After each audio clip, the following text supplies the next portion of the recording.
Hi everyone, welcome back to the channel. Today I want to show you a common problem that happens when you are transferring data from one app to another and you need to generate some kind of a report or build up a string using different values in fields. But some of these fields may be missing or are not filled in. For example, I have a form here and I'm collecting some basic information. Now, these fields are not mandatory, so I can hit submit even if I haven't completed the last name, email, or date, or question 1. And this is the result. I create a report on Google Docs and I have a Zap that transferred this information into a new Google Docs. As you can see, we have these blank fields that are not showing up because not every field in the form was mandatory. They were optional, but they still got transferred as empty spaces. You may find that this looks messy, it's distracting, it may look unprofessional, and many times you may feel that something is missing.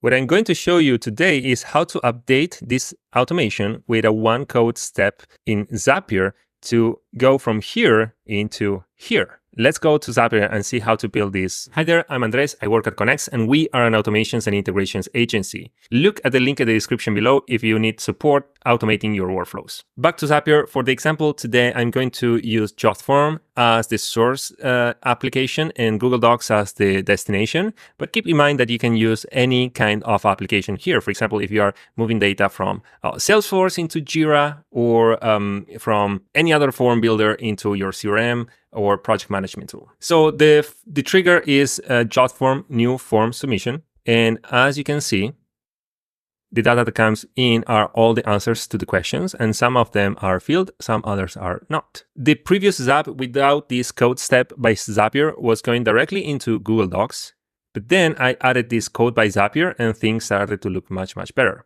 The code step is very, very simple. You just select code by Zapier as an app and then run JavaScript. And then you configure this by adding all the fields coming from the source as input data. So you need to map each field one by one. And if you need to add a new one, you add by clicking it here.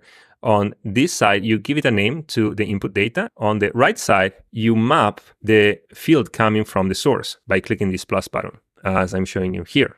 This code, I'm going to explain what this code does. And I'm going to leave this code also on our blog post. So check the link in the description below for this whole script. You will be able to copy that and adapt it to your needs.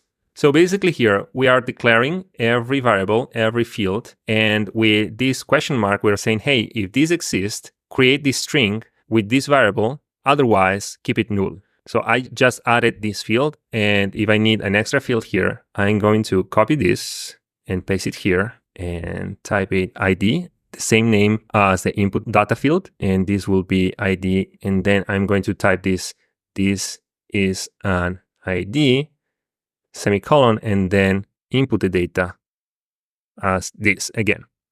So this section is constructing each line, and this other section is constructing the full string. So we are starting with a blank string, and then we have a series of if statements that will add piece by piece each sentence. As in this case, I'm dealing with HTML. I'm adding a deal break. As I'm constructing an HTML string or paragraph, I'm using a line break using this code here. So this code snippet here is adding to the final string the first name, if it exists, and a line break. And this for every variable below. So I'm going to add the new variable here that I just added by copying and pasting this if statement. I'm going to type here ID, and this means add ID to the final string together with a line break only if ID exists. And here it is. Here we have the final output. So then you just need to hit continue and test your step. And as you can see, this is the final string. You hit continue, and then you append this to Google Docs, and then you append this to Google Docs as a whole string. So here I'm showing how it was before. I had to map field by field in Google Docs, and using the code step, I just need to use the output from the code step, which is a single output. So here I'm using Zapier and Google Docs side by side. I'm going to test this step to show you the result. There you go. So before, the text was bring over even empty fields, and after, this is how it looks like. Only fields will be brought over. That was simple enough, huh? Let me know in the comments below if you found any difficulties building this app, and reach out if you need support. Cheers.